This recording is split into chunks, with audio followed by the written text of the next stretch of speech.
The morning after we tied the knot, sunlight barely touched the curtains when she pushed a sheet of paper toward me across the breakfast table.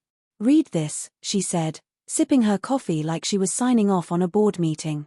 The page was titled Rules. Bullet points, precise, like a contract.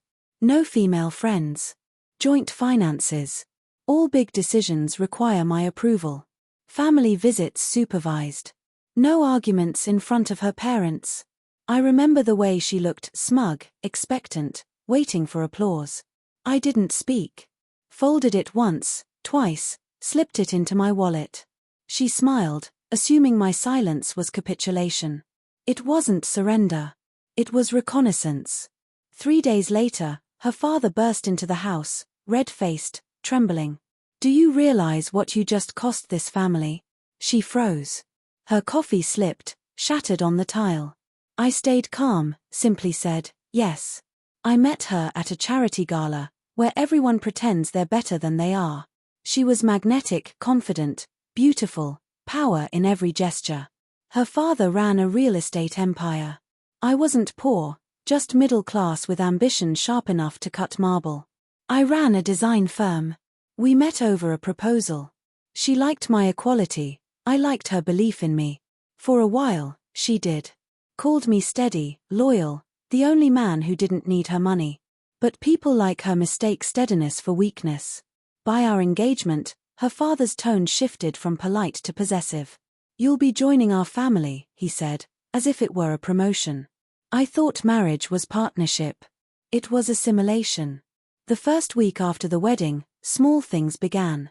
Missed transfers, contracts changed to her family's companies.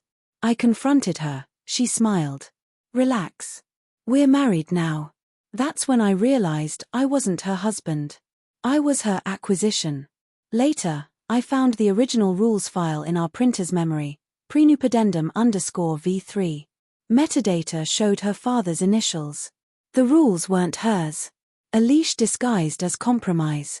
I didn't confront her. I watched. Every call, every bank transfer, every dinner where her father suggested I work under him. By the second week, I had enough to map their plan, control of my company under the guise of marriage. So I smiled, agreed, and built my counteroffer. Rule 1 in war, never fight on your enemy's terrain.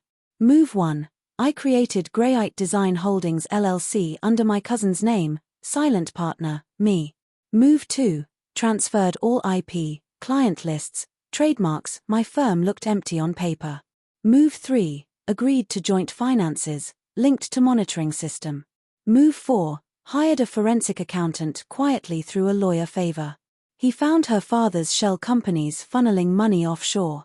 Move 5, contacted his largest investor, a rival, offering proof of misappropriation and chance to reclaim stolen projects. The trap was set. The week before her father's meltdown, she hosted a dinner. I played the doting husband, toasts, laughter, a cheek kiss as she boasted about handling our finances. She didn't notice the crier slipped under the door addressed to me or the sealed envelope labeled Notice of Investigation. The following morning, while she brunches with her mother, I met her father's rival, Mr. Keller. Older, quiet, patient. I handed him the files. "This will burn him," he said. By the time I got home, investigations had begun, offshore transfers, asset laundering, shell companies. I waited. 3 days later, he returned. Pale, sweating. "Do you realize what you just cost this family?" She looked at me, confused. "You knew." I leaned back, calm. "I did." Silence. His phone buzzed, another frozen account. The empire was collapsing. She whispered, "What do you mean?"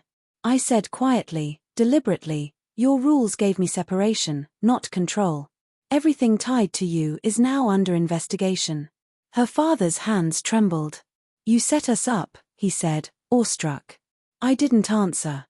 His empire fell in real time. Notice of divorce filed. Her lawyers demanded compensation. Mine replied with 1 page, all assets transferred voluntarily under mutual consent, evidence enclosed. She withdrew before the first hearing. His empire fractured. Half the assets seized. The rest sold to pay settlements. Keller acquired the majority. Poetic justice. I rebuilt quietly. Grey light tripled in a year. Clients once loyal to her father called me directly. I didn't gloat. Revenge doesn't need an audience. Sometimes I take out that folded list, yellowed and creased, the one she gave me after our wedding. First line, no arguments in front of my parents. I smile. I followed the rules. And delivered consequences.